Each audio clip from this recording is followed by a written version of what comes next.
Higher tutorial में आपका स्वागत है।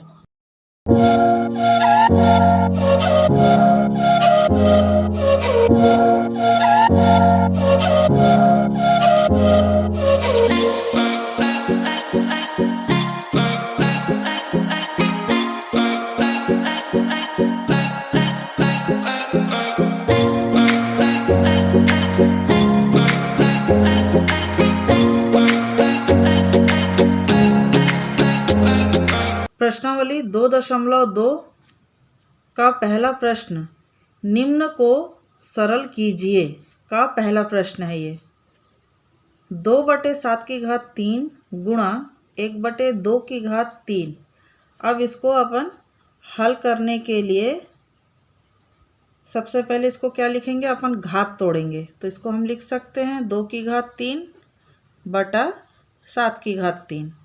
उसी प्रकार इसको भी लिख सकते हैं 1/3 बटा 2/3। ठीक, अब ये ऊपर और नीचे है, मतलब अंश और हर हो गया है। तो दोनों का जो है घातांक हम सेम कर देंगे। जैसे 2/3 बटा 2/3 ये वाला, और 1/3 बटा ये 7/3। यहाँ पे आधार समान है ना। और चूंकि ये बटे में है तो कौन सा अपना नियम लगेगा, यहाँ लगेगा x⁻m भागित x⁻n बराबर x⁻m-n। इस नियम से इसको हल करना है। तो ये हो जाएगा हमारा 2/3 ऋण 3। ठीक है, और यहाँ हो जाएगा हमारा 1/3 और 7/3, क्योंकि दोनों का आधार जो है अलग अलग है।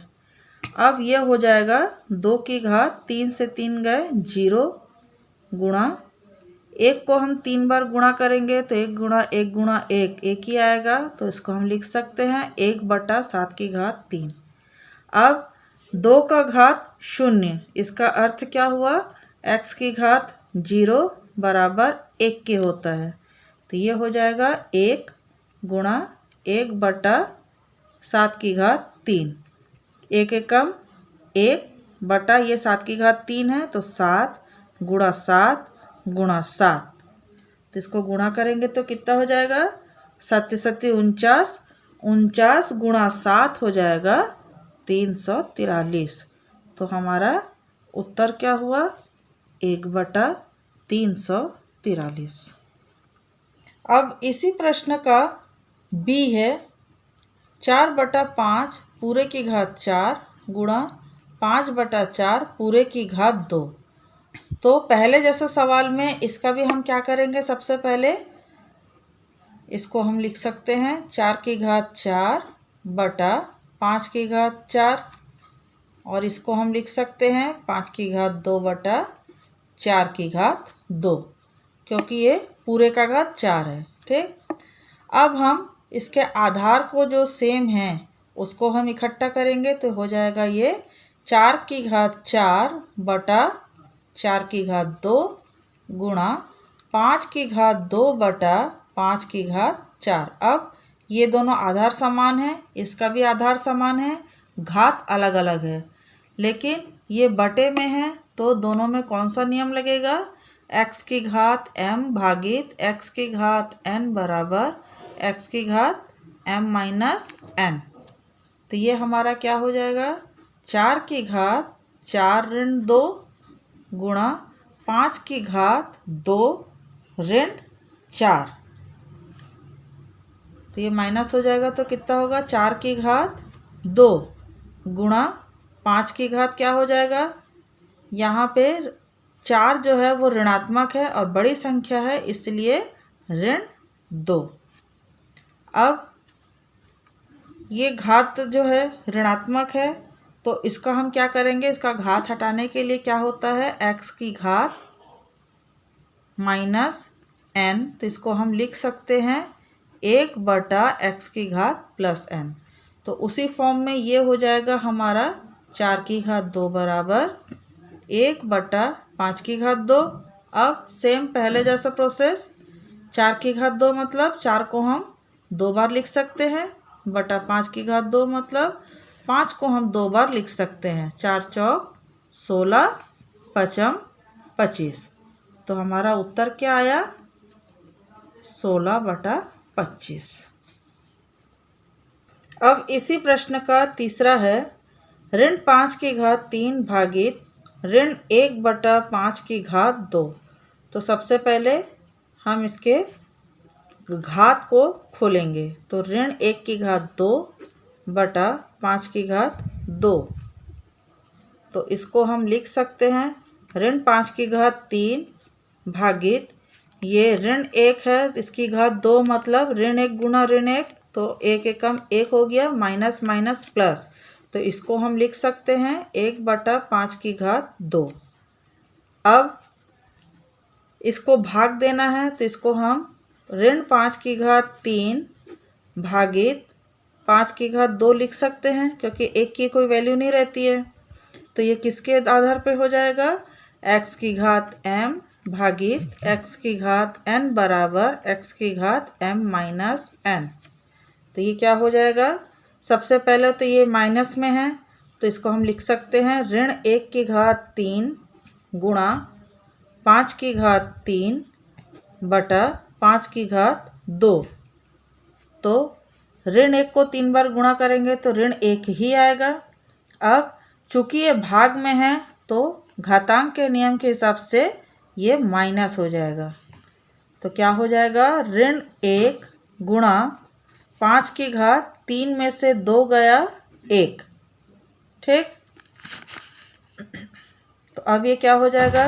5 की घात 1 मतलब 5 ही हुआ, तो 5 एकम 5, और ये माइनस है ये प्लस है, तो ये हो जाएगा माइनस। तो हमारा उत्तर क्या हुआ? ऋण 5। अब इसी प्रश्नावली का प्रश्न पहला का ये आखिरी प्रश्न है, चौथा। 3/4 की घात 3 गुणा 3/4 की घात ऋण 5, ठीक। तो सबसे पहले क्या करेंगे हम इसको, इसमें कौन सा नियम लग जाएगा? x की घात ऋण m। तो इसको हम क्या लिख सकते हैं? 1/x की घात धन m। तो सबसे पहले इस माइनस को हटाने के लिए हम क्या करेंगे? 3/4 की घात 3 गुणा, ये पलट जाएगा, मतलब क्या हो जाएगा? 4/3 की घात प्लस 5। क्यों माइनस था? चूँकि भिन्न पलट गया है इसलिए धन हो गया। अब पहले प्रश्न जैसा, अब इसको हम घातांक को खोलेंगे, तो 3 की घात 3 बटा 4 की घात 3 गुणा 4 की घात 5 बटा 3 की घात 5, ऐसा लिख सकते हैं। अब समान आधार को एक साइड कर देंगे, तो 3 की घात 3 बटा 3 की घात 5 गुणा 4 की घात 5 बटा 4 की घात 3। इधर का दोनों का आधार समान है, दोनों का आधार समान है। अब आधार समान है और गुणा है, तो क्या करेंगे? इधर पे यहाँ पे जो है गुणा का चिन्ह है, लेकिन ये दोनों बटे में है, तो x की घात m भागित x की घात n बराबर m माइनस n। तो ये क्या हो जाएगा? 3 की घात 3 ऋण 5 लिख सकते हैं इसको, और लिख सकते हैं इधर 4 की घात 5 ऋण 3। तो ये क्या हो जाएगा? 3 की घात बड़ी संख्या ऋणात्मक है इसलिए ऋण 2 गुणा 4 की घात बड़ी संख्या धनात्मक है इसलिए ये 2। अब यही वाला जो नियम है फिर से यहाँ लागू हो जाएगा। चूँकि घात ऋणात्मक आई है इसलिए इसको हम लिख सकते हैं 1/3 की घात धन 2 गुणा 4 की घात 2।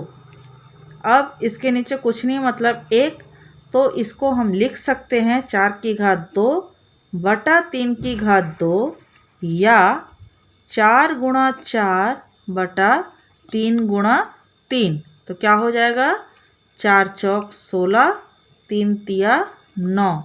तो हमारा उत्तर क्या हो जाएगा, 16/9। अब इसी प्रश्नावली का प्रश्न क्रमांक 2, घात के रूप में व्यक्त कीजिए।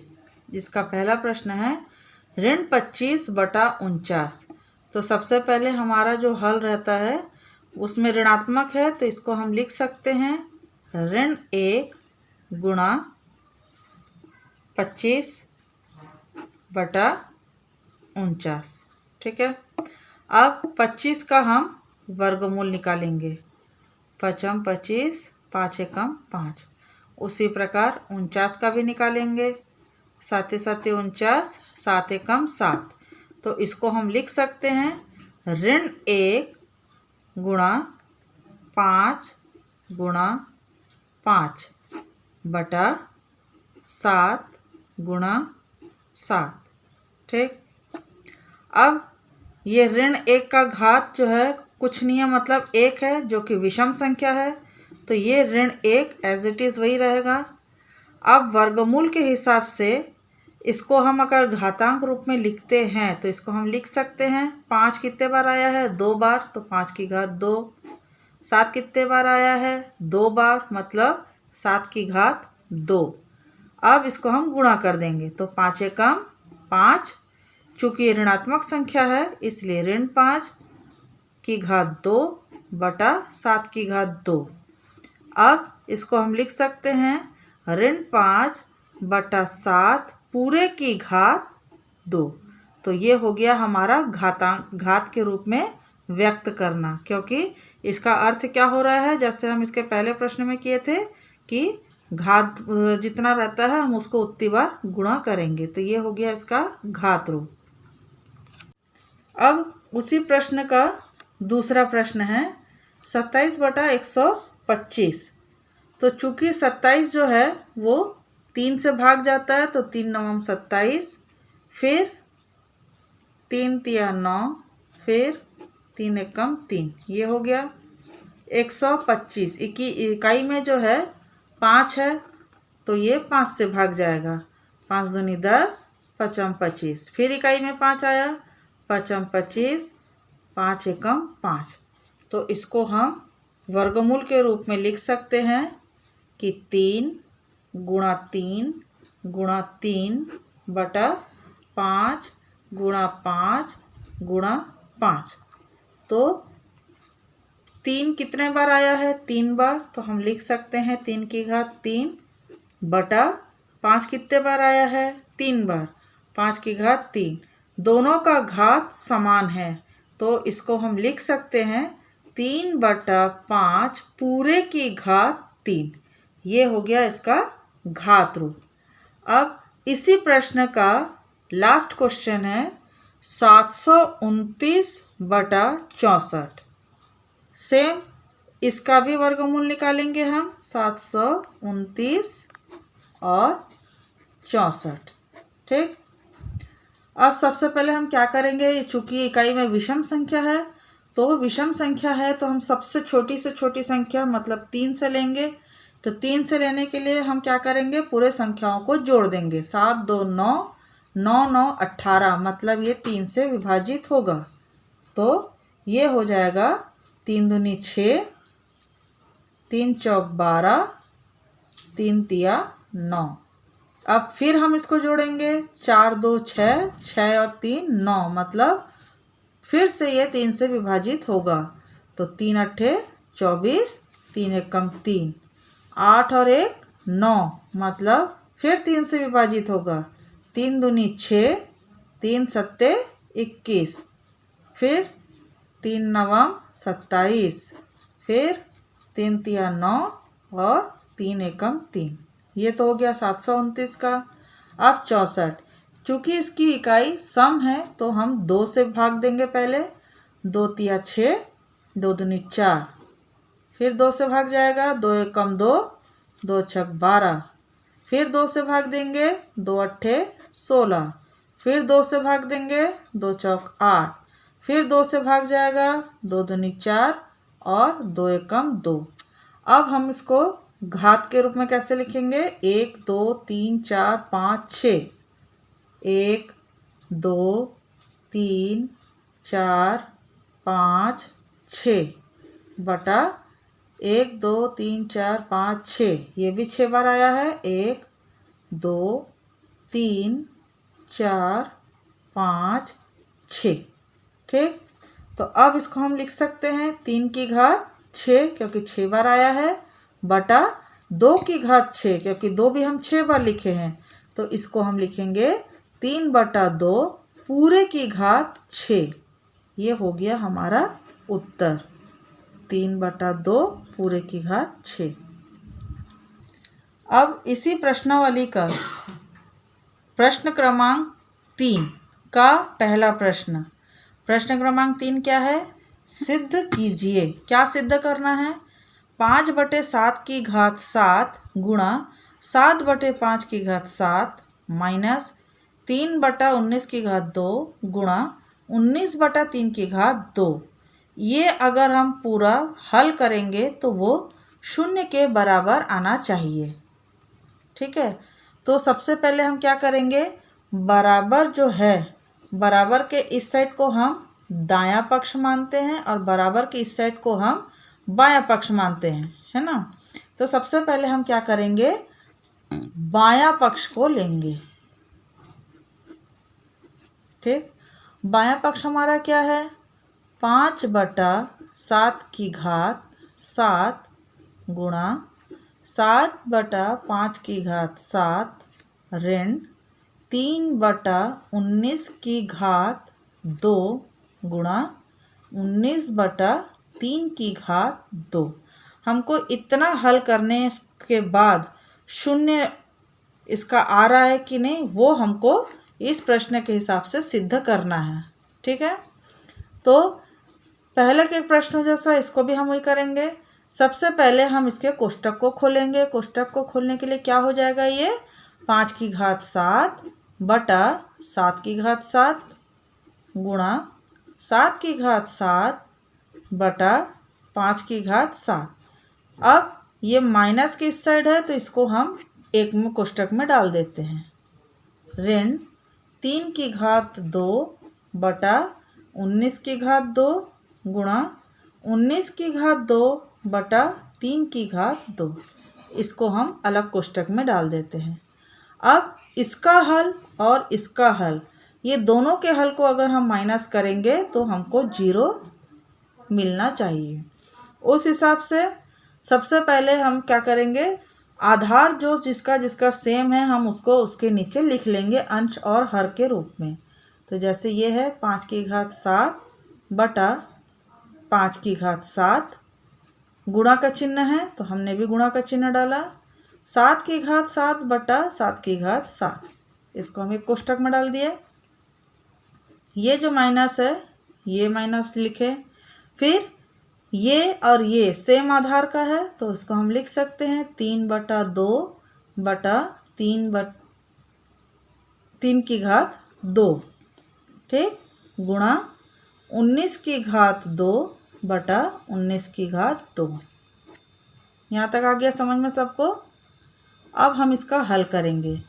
तो इसका हल करने के लिए सेम वही प्रोसेस हो जाएगा। x की घात m भागित x की घात n बराबर x की घात m ऋण n, है ना। तो इसको हम अब लिख सकते हैं 5 की घात 7 ऋण 7 गुणा 7 की घात 7 ऋण 7।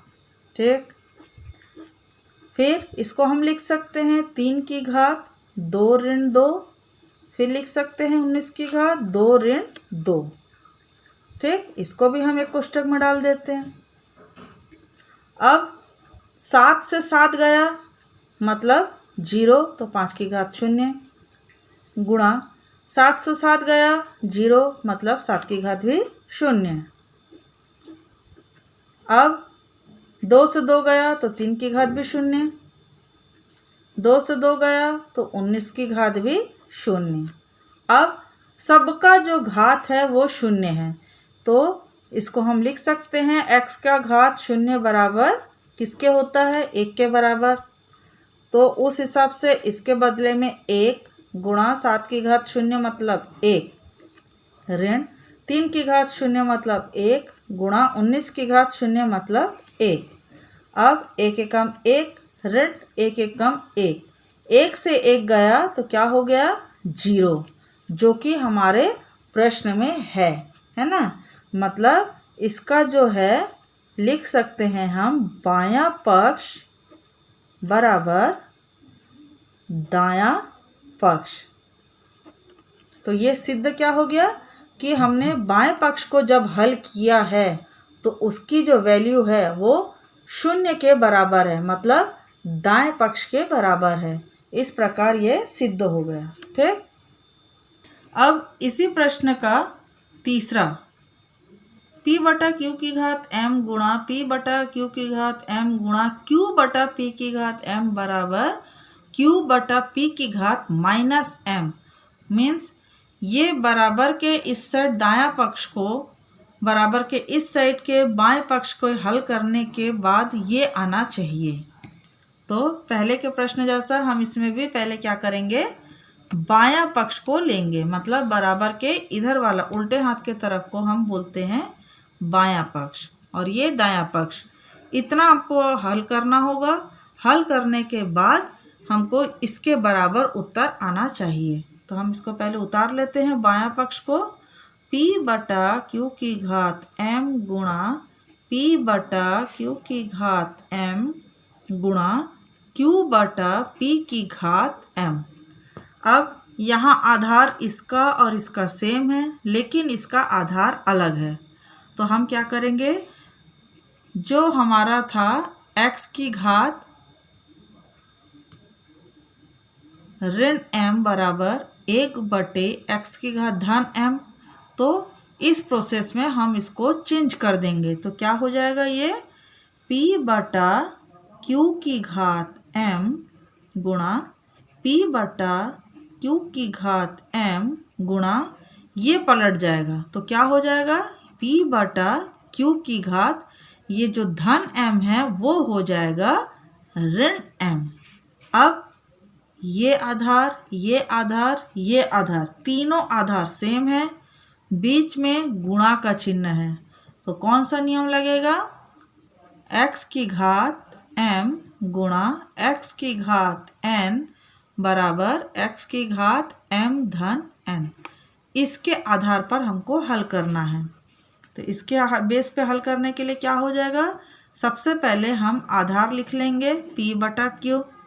ठीक, अब इसका पहले का घात m प्लस m। अब चूंकि ये माइनस है तो ये क्या हो जाएगा, इसको घात तो जोड़ेंगे लेकिन ये हो जाएगा माइनस m। ठीक है, अब इसको जब हम हल करेंगे तो क्या हो जाएगा, p बटा q की घात ये m और ये m ये दोनों मिलके हो जाएगा 2m plus minus minus m। अब p बटा q 2m माइनस m बराबर क्या हो जाएगा, m। ठीक, अब हमने यहाँ पे क्या किया था, ये q बटा p को हमने पलट दिया था तो माइनस में था। अब चूंकि हमको इसका घात माइनस में चाहिए तो हम इसको क्या करेंगे, फिर से पलट देंगे। तो ये क्या हो जाएगा, q बटा p की घात माइनस m, जो कि हमारा दायां पक्ष है ना। तो दायां पक्ष बराबर हो गया, तो ये क्या हो जाएगा, हमारा बायां पक्ष बराबर दायां पक्ष सिद्ध हुआ। ठीक है, अब इसी प्रश्न का लास्ट क्वेश्चन, 25 बटा 16 की घात ऋण 4।